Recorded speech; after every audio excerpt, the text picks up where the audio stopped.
अस्सलाम वालेकुम बच्चों, मेरा नाम है अब्दुल्ला हसन राजपूत और आप देख रहे हैं हमारा यूट्यूब चैनल ए एजुकेशन। तो आज हम लोग सॉल्व करेंगे numericals class 11 chapter number 5 work energy and power के। सही है, तो स्टार्ट करते हैं। न्यूमेरिकल नंबर 1 आपके सामने मैंने लिखा हुआ, कह रहे हैं कि a man pulls a trolley through a distance of 10 metre.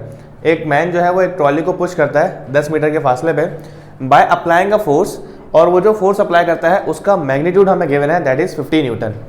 हमसे कह रहे हैं कि which makes an angle of 60 degree, और वो जो फोर्स अप्लाई कर रहा है उसका और जो डिस्प्लेसमेंट के दरम्यान जो एंगल बन रहा है that is 60 degrees with the horizontal. सही है, calculate the work done by the man. उस बंदे ने कितना काम किया वो आप बता दो।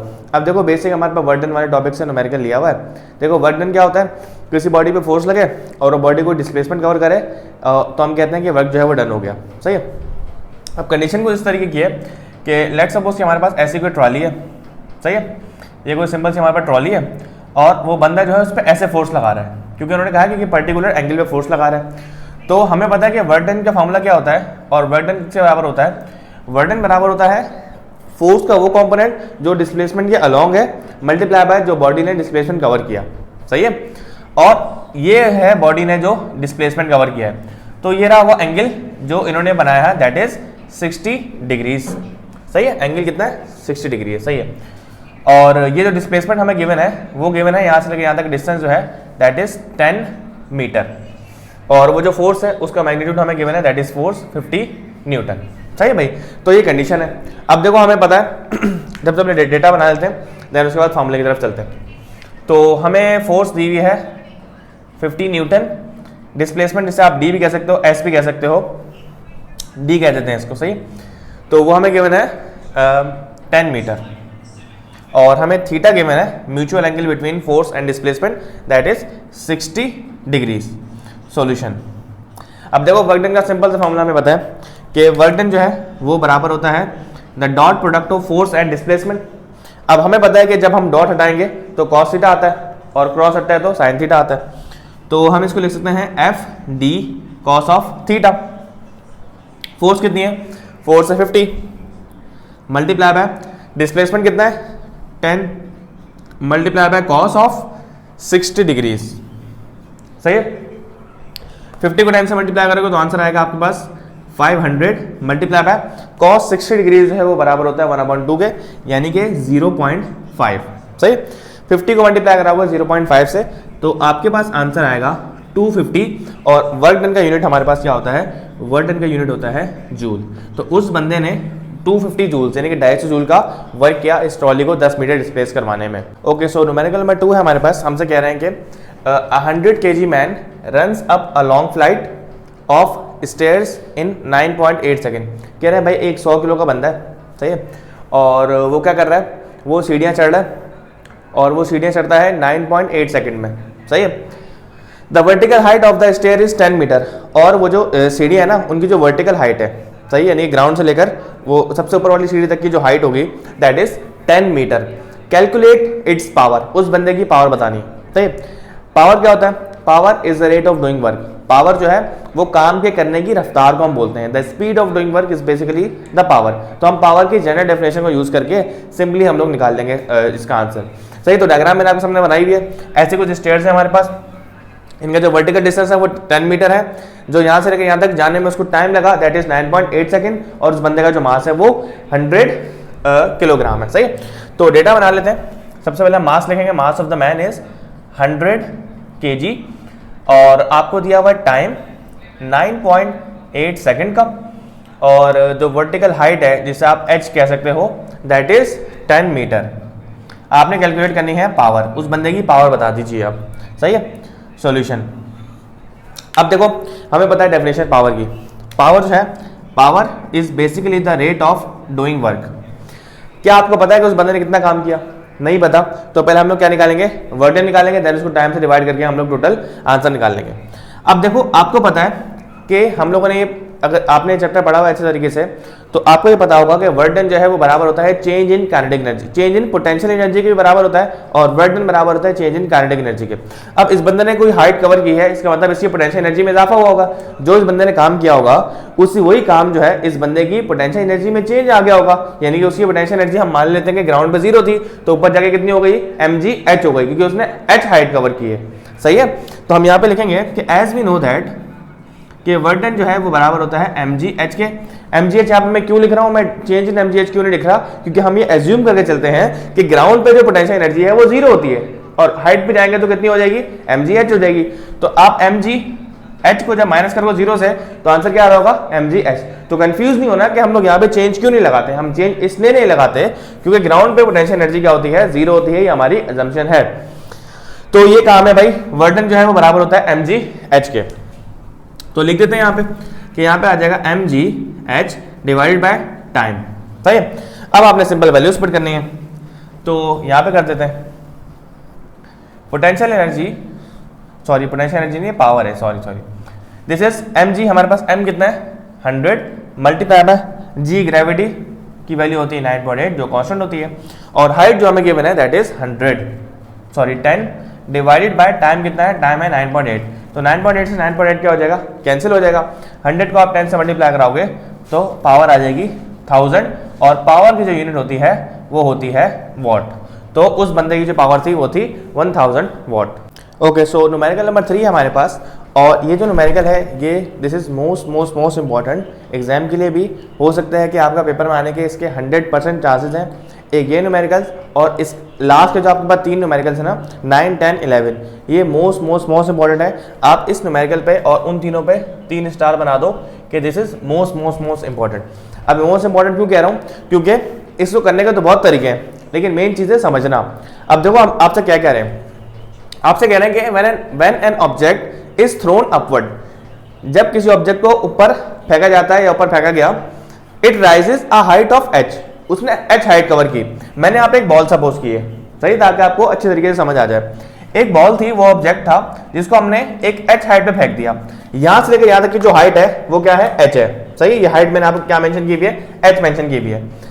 आगे उन्होंने कहा कि how high the object is in terms of h, आप ये बताओ कि वो ऑब्जेक्ट h की टर्म्स में कितना हाई जाएगा when it has lost 1/3 of its original kinetic energy, जबकि उसने अपनी काइनेटिक एनर्जी का 1/3 जो है वो लॉस कर चुका होगा। तो आपने सिनेरियो समझना है कि हो क्या रहा है। देखो ऑब्जेक्ट पहले यहां पे था, उसको हमने भेजा h हाइट पे, जब वो h हाइट पे गया होगा जाहिर सी बात है आपने कोई इसको इनिशियल जो है वो काइनेटिक एनर्जी दी होगी तभी तो मूव किया होगा वो। तो हुआ ये कि इसके पास इनिशियल थी, इनिशियल में जो इसके पास शुरू में एनर्जी थी ना वो काइनेटिक की फॉर्म में थी। हुआ क्या, जब उसने h हाइट कवर कर ली तो उसके पास जो पूरी की पूरी काइनेटिक एनर्जी थी वो सारी कन्वर्ट हो गई पोटेंशियल एनर्जी में, according to the law of conservation of mechanical energy. क्या कहता है कि लॉस इन पोटेंशियल एनर्जी बराबर होता है गेन इन काइनेटिक एनर्जी के, या अगर आपके पास कोई चीज ऊपर से नीचे से ऊपर जा रही है तो लॉस इन काइनेटिक एनर्जी बराबर होता है गेन इन पोटेंशियल एनर्जी के। तो यहाँ पे वही वाला काम हो रहा है, कह रहा है कि वो हाइट बताओ कि जिस हाइट पर वो ऑब्जेक्ट जो है वो 1/3 अपनी काइनेटिक एनर्जी का 1/3 जो है वो लॉस कर जाए। तो मैंने यहाँ पे क्या किया, मैंने वो जो हाइट है जिस हाइट पे 1/3 काइनेटिक एनर्जी लॉस हो जाएगी उसको मैंने x कह दिया, और मैंने क्या लिखा हुआ यहाँ पे कि इस पॉइंट पे जो बॉडी के पास काइनेटिक एनर्जी होगी वो क्या होगी 1/3 of its original kinetic energy. तो गिवन तो कुछ भी नहीं, हमें डेटा में कुछ भी नहीं लिखना, डायरेक्ट तभी मैंने यहाँ पे सॉल्यूशन की हेडिंग डाली हुई है। तो देखो आपने इसको वर्डिंग में लिखना है, अगर पेपर में आ गया ना तो आपने इसको वर्डिंग वाइज पूरे जैसे डेरिवेशन सॉल्व करते हो ना पूरी, वैसे आप लोगों ने इसको ड्राइव करना है। तो आप शुरू करते हैं। देखो हम क्या करेंगे, यहाँ पे लेट करेंगे, let x be the point, कि x वो पॉइंट है where the object lost 1/3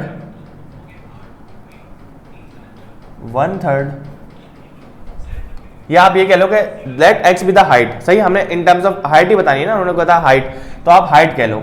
late x be the height where the object lost 1/3 of its kinetic energy। तो ये हमारी assumption आ गई, हमने लेट कर लिया कि x वो पॉइंट है, यहां से लेकर यहां तक का वो फासला है जिस पर उस बॉडी ने अपना काइनेटिक एनर्जी का 1/3 जो है वो लॉस कर दिया। सही है, तो हमने ये लाइन लिख दी। अब देखो जो आपका हाईएस्ट पॉइंट है ना, कि हाईएस्ट पॉइंट पे, एट हाईएस्ट पॉइंट, इसे समझाने के लिए लिख रहा हूं मैं, हाईएस्ट पॉइंट पे आपके पास जो टोटल एनर्जी होगी ना वो किसकी फॉर्म में होगी, वो होगी पोटेंशियल एनर्जी की फॉर्म में, एट दैट इज mgh, क्योंकि हमें पता है कि पोटेंशियल एनर्जी जो है वो हाइट की वजह से होती है, और यहां से लेकर यहां तक की जो हाइट है दैट इज h, तो फॉर्मूला क्या बन जाएगा mgh। तो मैंने यहाँ पे लिख दिया कि इस पॉइंट पे जो बॉडी के पास एनर्जी होगी वो सिर्फ mgh की फॉर्म में होगी, और इनिशियली जो उसके पास होगी वो होगी काइनेटिक एनर्जी की फॉर्म में। सही है, जब उसने हाइट नहीं कवर की होगी। तो ये मैंने सिर्फ आपको समझाने के लिए लिखा है। अब देखो हम यहाँ पे यूज करेंगे according to the law of conservation of mechanical energy. भाई law of conservation of mechanical energy हमसे क्या कहता है, वो हमसे कहता है कि energy can kinetic energy can be converted into potential energy and vice versa, potential energy can be converted into kinetic energy. जब किसी ऑब्जेक्ट को आप ऊपर से नीचे फेंकते हो तो उसकी पोटेंशियल एनर्जी जो है वो काइनेटिक में कन्वर्ट हो रही होती है, क्योंकि उसकी वेलोसिटी में मजीद इजाफा होता रहता है। और वाइस वर्सा कि इसको मैं ऊपर फेंकूंगा तो उसकी पोटेंशियल एनर्जी जो है वो इंक्रीज होगी और काइनेटिक क्या होगी, कम होगी। तो अब ऑब्जेक्ट को हमने ऊपर फेंका है, तो मैं यहां पे लिखने वाला हूं, इसको मैं रेड से लिख देता हूं कि loss in kinetic energy is equals to gain in potential energy. सही है, तो हमें पता है कि ये एक्स पॉइंट जो है यहां पर जाके बॉडी के पास 1/3 इसकी काइनेटिक एनर्जी जो है वो लॉस हो चुकी है।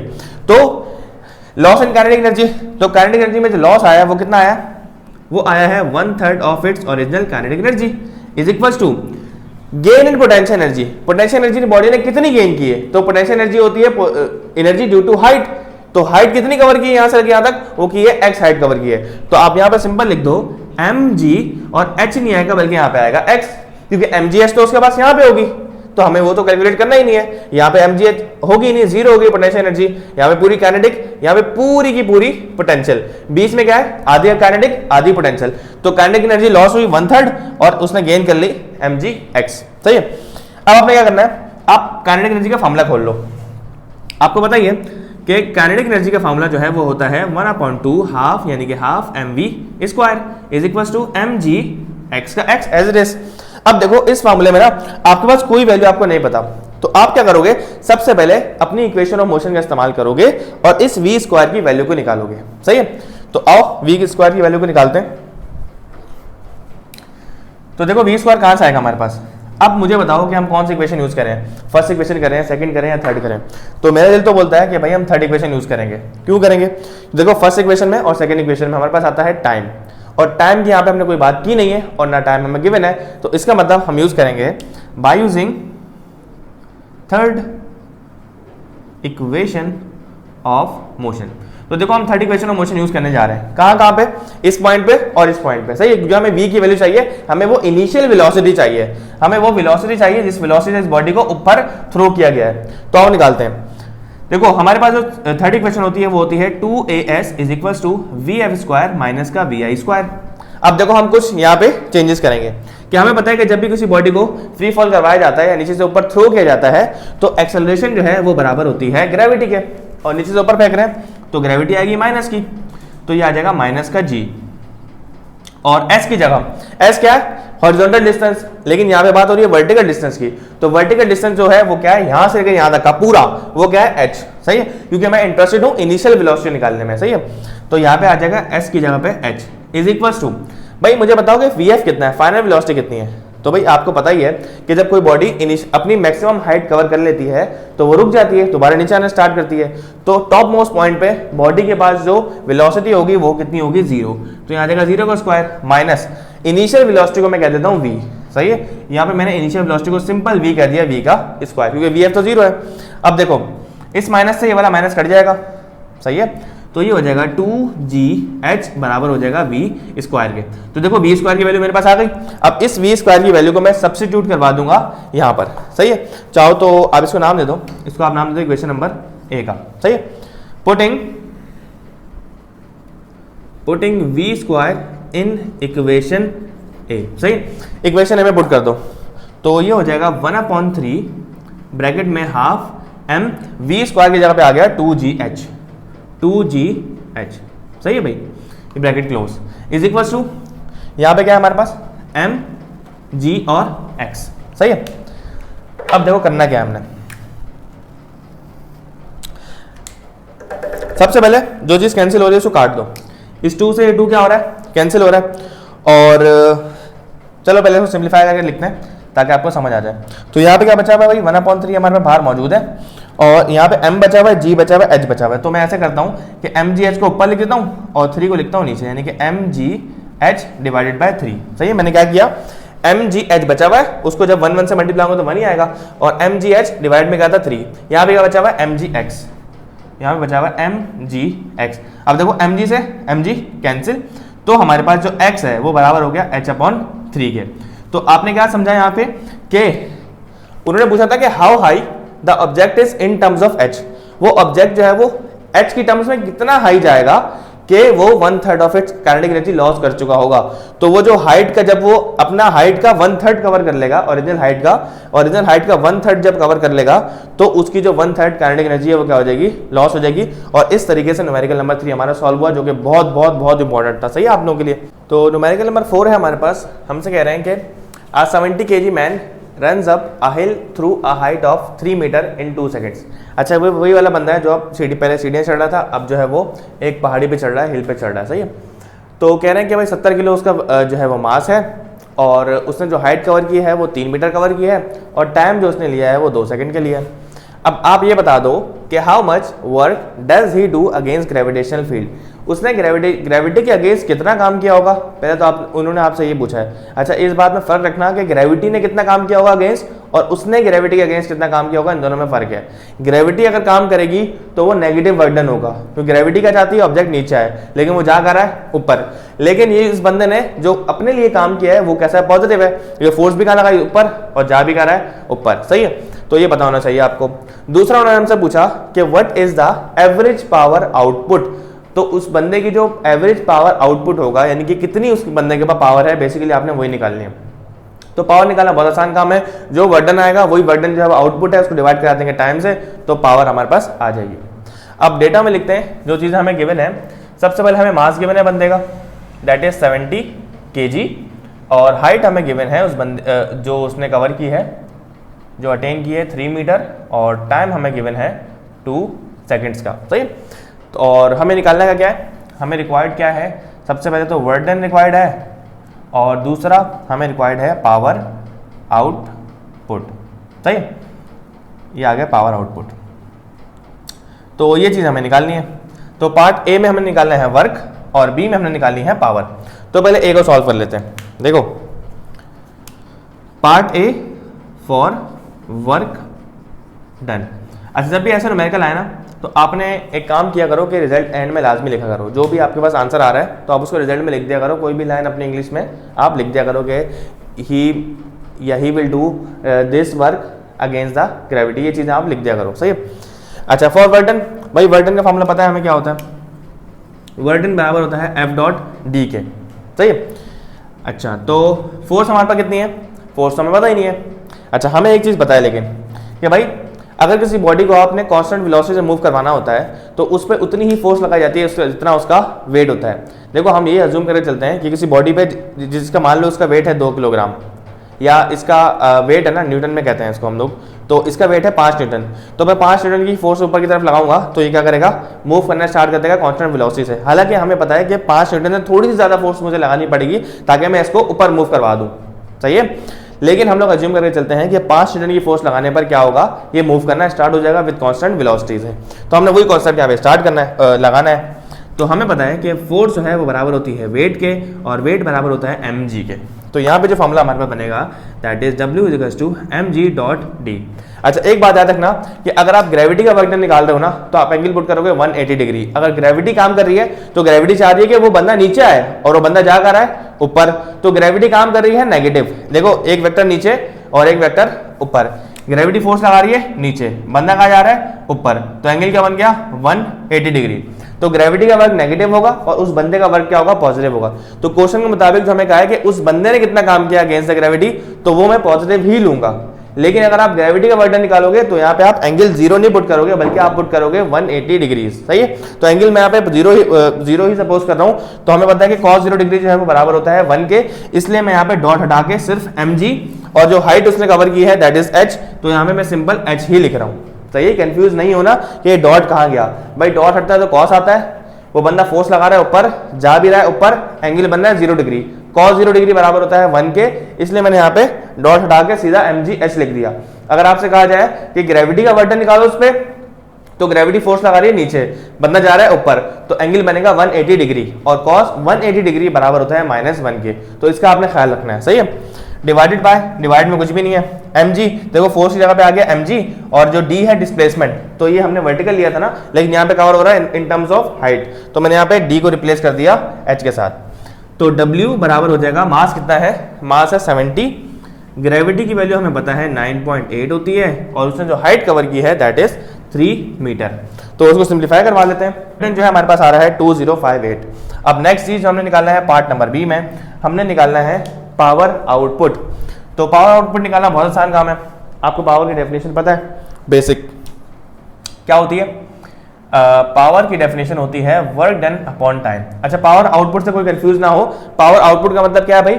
आउटपुट का मतलब होता है जो काम आपको मिला, यानी कि आपने मशीन को ऑयल फराम किया, पेट्रोल फराम किया, उस मशीन ने आपको कोई काम करके दिया, तो जो काम मिला आपको दैट इज आउटपुट, और आपने जो दिया उसको इलेक्ट्रिसिटी दी, पेट्रोल डीजल जो भी दिया वो क्या था? इनपुट था। तो हमें जो काम करके मिला है ना, हम उसकी पावर निकालेंगे, तो वो क्या होगा? आउटपुट ही होगा। सही है, तो वर्क डन जो मैंने अभी निकाला आपके सामने बिल्कुल ताज़ा ताज़ा, that is 2058 divided by time कितना है भाई? टाइम है 2 सेकेंड, डिवाइड करा दो, 2 1 2, 2 10 20, 2 2 4, 1 कैरी, 2 9 18। तो जो हमारे पास पावर आ रही है दैट इज 1029, और पावर यूनिट होती है वॉट। यूनिट लाजमी लिखा करो आंसर में, यहाँ पे वॉट आएगी और यहाँ पे मैंने जूल लिख दी है। एंड में ऐसे न्यूमेरिकल्स में रिजल्ट भी लिख दिया करो कि the average power output is 1029 and the work done he will do against the gravity is 2058 joule. तो वर्डिंग में मैं आपको बता दिया, आपने नोट्स में यहाँ पे मेंशन कर सकते हैं। ओके, सो न्यूमेरिकल नंबर 5 है, हमसे कह रहे हैं कि a neutron travels a distance of 12 metre in a time interval of 3.6 exponent -4 second. अच्छा, आप ये सोच रहे हो कि भाई न्यूट्रॉन कहाँ से आ गया इस चैप्टर में? तो न्यूट्रॉन यहाँ से आया कि न्यूट्रॉन जो है वो ट्रैवल कर रहा है, मूव कर रहा है। तो हमें पता है कि जिस बॉडी के पास जो बॉडी मूव करती है उसके पास क्या होती है? काइनेटिक एनर्जी होती है। तो यहाँ से न्यूट्रॉन आ गया। अब कह रहे हैं कि न्यूट्रॉन है जो ट्रैवल कर रहा है, जिसने ट्रैवल किया 12 मीटर का फासला distance in time interval of 3.6 exponent -4, जो कि बहुत छोटा टाइम है, और उसकी स्पीड जो है वो कांस्टेंट है। ये हमें इन्होंने हिंट दे दी है। फाइंड इट्स काइनेटिक एनर्जी, हमने उसकी काइनेटिक एनर्जी फाइंड करनी है। And take the mass of neutron, जो हमें अप्रोक्सीमेट मास दिया हुआ है वो है 1.7 एक्सपोनेंट -27 किलोग्राम। तो डेटा बनाते हैं। हमें जो डिस्टेंस उसने कवर किया दैट इज s, और वो कितना है? 12 मीटर। d से भी रिप्रेजेंट कर सकते हो आप।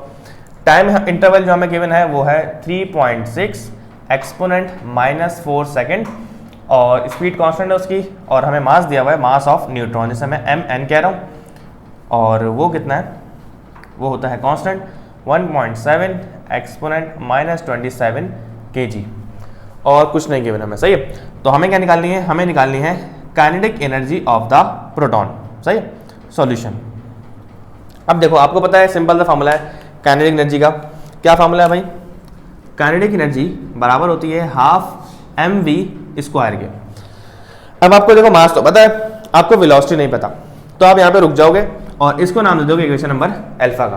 सही है, सबसे पहले हम निकालेंगे फॉर वेलोसिटी ऑफ न्यूट्रॉन।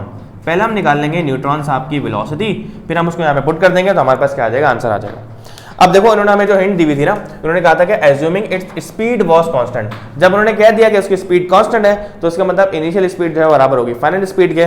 तो इनिशियल फाइनल का चक्कर खत्म है, तो इसलिए हम लोग सिंपल सा फॉर्मूला यूज कर सकते हैं वेलोसिटी का। वी नो दैट वेलोसिटी बराबर होती है डिस्प्लेसमेंट अपॉन टाइम या distance upon time, v = s upon t। तो हमें वेलोसिटी ही चाहिए, डिस्टेंस हमें गिवन है, टाइम हमें पता है, हम दोनों को डिवाइड करा देंगे, हमारे पास क्या आ जाएगी? वेलोसिटी आ जाएगी। तो वेलोसिटी बराबर होती है डिस्टेंस कवर किया है उसने 12 मीटर का, डिवाइडेड बाय टाइम है 3.6 एक्सपोनेंट -4। सही है, डिवाइड करवा दो, वेलोसिटी आ जाएगी 33.333 एक्सपोनेंट 3 मीटर पर सेकेंड, ये आ गई न्यूट्रॉन की वेलोसिटी। सही है, अब आप पुट कर दो putting v in equation alpha, v को उठा के आप पुट कर दो इक्वेशन नंबर अल्फा के अंदर। इक्वेशन अल्फा क्या थी भाई, equation alpha becomes, equation alpha थी हमारे पास काइनेटिक एनर्जी बराबर है हाफ mv स्क्वायर के, तो half half as it is. अच्छा, हाफ की जगह पे आप 0.5 लिख दो, अगर आपको परेशानी हो रही है हाफ में तो 0.5 लिख दो। सही है, 1/2 का मतलब क्या होता है 0.5। मास हमें जो गिवन था दैट इज 1.7 एक्सपोनेंट -27 और मल्टीप्लाई बाय v का स्क्वायर है। सही है, तो स्क्वायर लगाना मत भूलना, 33.333 एक्सपोनेंट 3 का होल स्क्वायर। सही है, 944.425 एक्सपोनेंट -21। सही है। अच्छा, अब देखो आपको जो आंसर यहाँ पे आ रहा है ना वो आ रहा है -21 में। हम क्या करेंगे, हम पॉइंट को पीछे लेके जाएंगे और हम लोग लाएंगे -19 में। उसकी वजह क्या है, क्योंकि जो हमें आंसर बुक में गिवन है वो गिवन है इलेक्ट्रॉन वोल्ट में।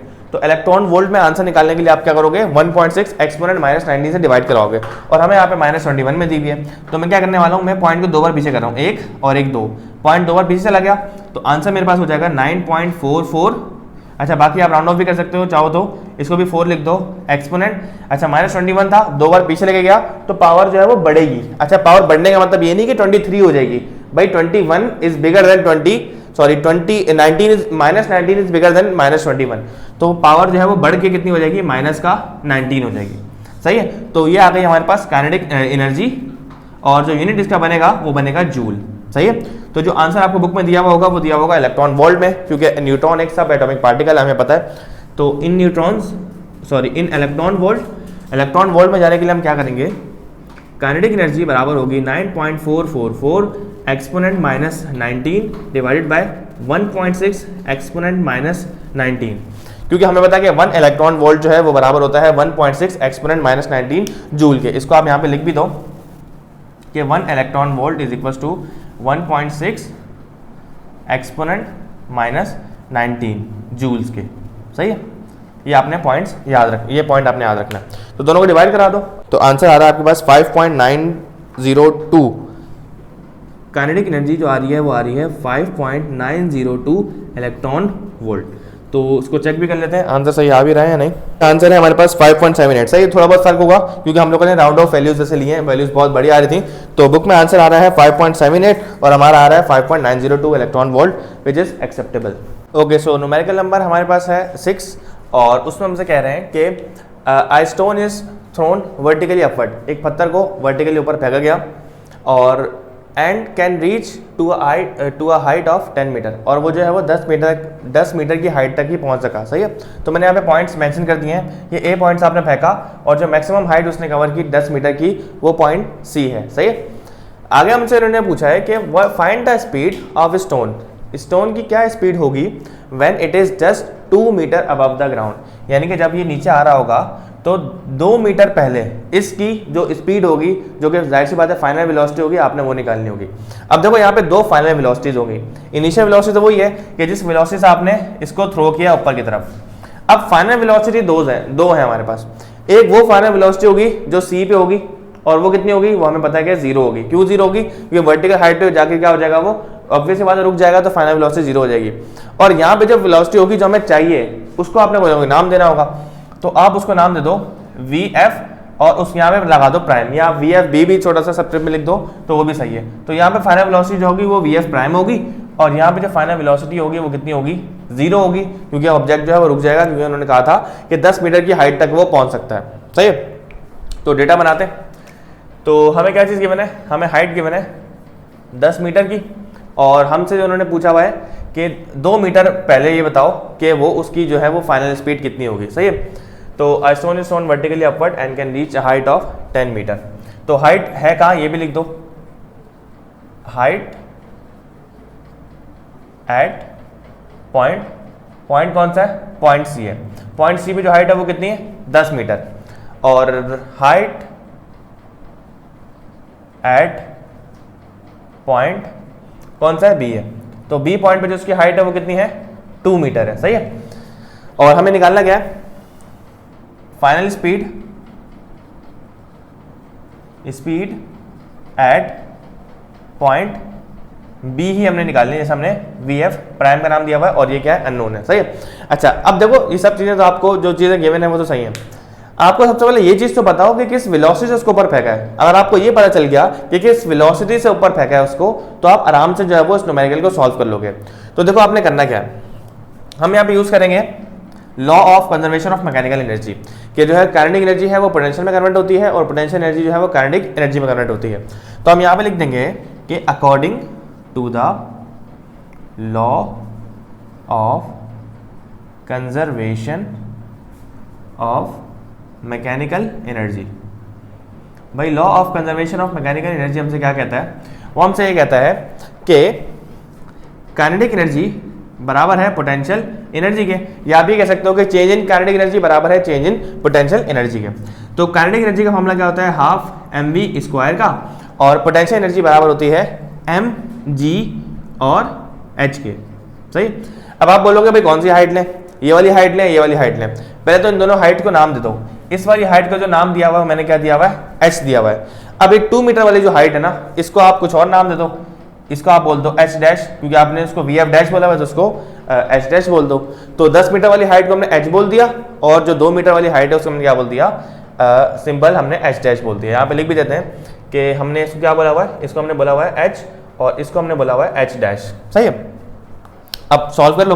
अब देखो ये वेलोसिटी कौन सी लूंगा मैं, क्या मैं वेलोसिटी लूंगा इनिशियल वाली या मैं वेलोसिटी लूंगा फाइनल वाली। अब मैं यहाँ पे वेलोसिटी लूंगा इनिशियल वाली, क्योंकि मुझे पता है कि यहाँ पर जो बॉडी के पास होगी वो पूरी की पूरी काइनेटिक की फॉर्म में होगी एनर्जी, ऊपर जाएगी मैक्सिमम हाइट पर, तो पूरी की पूरी काइनेटिक एनर्जी चेंज हो जाएगी पोटेंशियल में, जिसकी वजह से मेरे पास जो मैं वेलोसिटी लूंगा वो कौन सी लूंगा, इनिशियल लूंगा। तो इसलिए यहाँ पे मैं वी आई लिख देता हूँ, वी आई का स्क्वायर, सही है। और यहाँ पे जो हाइट है वो मैंने एच ही लिखी है, क्योंकि हम लोग ए से लेकर सी तक की बात कर रहे हैं। तो यहां लिख भी देता हूं मैं, यहां इसको मेंशन कर देते हैं, for point A to C, A to C की बात कर रहे हैं भाई हम लोग, सही है। तो काइनेटिक एनर्जी बराबर होती है किसके, पोटेंशियल एनर्जी के, सही है। जितनी काइनेटिक एनर्जी लॉस होगा उतना ही गेन इन पोटेंशियल एनर्जी होगा। काइनेटिक एनर्जी का फॉर्मूला क्या होता है, हाफ एम वी आई का स्क्वायर, अभी मैंने बताया कि एम वी आई क्यों लगाया मैंने, is equal to potential energy बराबर होती है एम जी, और हाइट कितनी है यहाँ से लेकर यहाँ तक की एच है। तो वैल्यूज पुट कर दो आप, 1/2 की जगह आप लिख सकते हो 0.5 मल्टीप्लाई बाय मास कितना है भाई, मास आपको नहीं गिवन, कोई मसला नहीं, मास से मास फंसी कट रहा है, सही है। यहाँ पे आ जाएगा वी आई का square is equal to gravity value आप रख लो 9.8, और जो हाइट है वो वो कितनी है 10 है। तो 0.5 यहाँ पे क्या हो रहा है, डिवाइड हो रहा है, सॉरी मल्टीप्लाई हो रहा है, हमारा क्या हो जाएगा, डिवाइड हो जाएगा। या आप ऐसे भी कर सकते हो, चलो आप ऐसे ही कर लो, वी आई का स्क्वायर बराबर हो जाएगा 9.8 को जब आप 10 से मल्टीप्लाई करोगे तो ये हो जाएगा 98 डिवाइडेड बाय 0.5, सही है। तो किसी भी चीज़ को 0.5 से मल्टीप्लाई करते हैं, डिवाइड करते हैं, तो वो डबल हो जाती है, तो ये भी क्या हो जाएगी, डबल हो जाएगी। तो ये 98 है, सॉरी दिस इज 98, सही। 98 को जब हम 0.5 से डिवाइड करवाएंगे तो आंसर हमारे पास आ जाएगा 98 को जब आप डबल करोगे तो ये हो जाएगा 98 को आप 2 से मल्टीप्लाई करा दो, 2 8 ज़ा 16, 2 9 ज़ा 18 और 1 19, यानी कि 196। तो 196 से आप रूट दे दोगे, taking root on both side. तो वी आई स्क्वायर रूट ले लिया यहाँ पे, और अंडर रूट 196, स्क्वायर से रूट क्या हो जाएगा, कैंसिल हो जाएगा। तो 196 से आप रूट ले लो तो इनिशियल वेलोसिटी आपके पास आ जाएगी। तो आंसर आ रहा है 14, 14 का स्क्वायर होता है 196, तो आंसर आ गया हमारे पास 14 मीटर पर सेकंड की वेलोसिटी से आपने उसको क्या किया था, थ्रो किया था, सही है। तो अब हमने निकालना क्या था, हमने वो वेलोसिटी निकालनी थी जो उस बॉडी के पास होगी जब वो 2 मीटर जमीन से ऊपर होगा, सही है, 2 मीटर अबव द ग्राउंड। तो मैं क्या करने वाला हूँ, मैं इस डायग्राम को रब कर देता हूँ और बाकी सॉल्यूशन हम यहाँ करते हैं।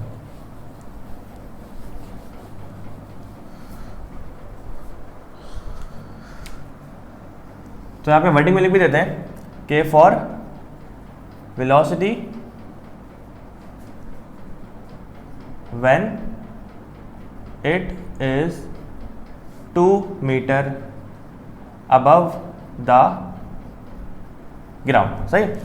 ओके, सो हमने वेलोसिटी निकालनी है जब when it is 2 metre above the ground, जो हमें बेसिकली फाइंड करना था, सही है। तो हम यहाँ पे क्या करेंगे, हम लोग यहाँ पे यूज़ करेंगे इक्वेशन ऑफ मोशन, जो कि हम फर्स्ट और सेकंड यूज़ नहीं कर सकते क्योंकि उसमें टाइम आता है, तो हम लोग यूज़ करेंगे थर्ड इक्वेशन ऑफ मोशन। तो थर्ड इक्वेशन ऑफ मोशन क्या होती है, 2gh is equals to vf square minus का vi स्क्वायर, सही है। अब देखो नीचे से ऊपर जा रहा है तो ग्रेविटी की वैल्यू हम लेंगे यहाँ पे नेगेटिव, सही है। तो आप यहाँ पे लिख दो 2 माइनस जी और यहाँ पे आ जाएगा h, सही है। अब अपने सिंपल वैल्यूज पुट करनी है, 2 का 2 ग्रेविटी की जगह आ जाएगा माइनस का 9.8 और हाइट, अब आपने वाली हाइट पुट करनी है जिस हाइट पे आपको फाइनल वेलोसिटी निकालनी है। आपने पुट करनी है हाइट एट पॉइंट बी वाली, क्योंकि आपको पॉइंट बी पे 2 मीटर की हाइट थी वो निकालनी है। तो मैं यहाँ पे h की जगह h डैश लिखूंगा और फाइनल वेलोसिटी की जगह लिखूंगा vf प्राइम का स्क्वायर, क्योंकि मुझे वही चाहिए।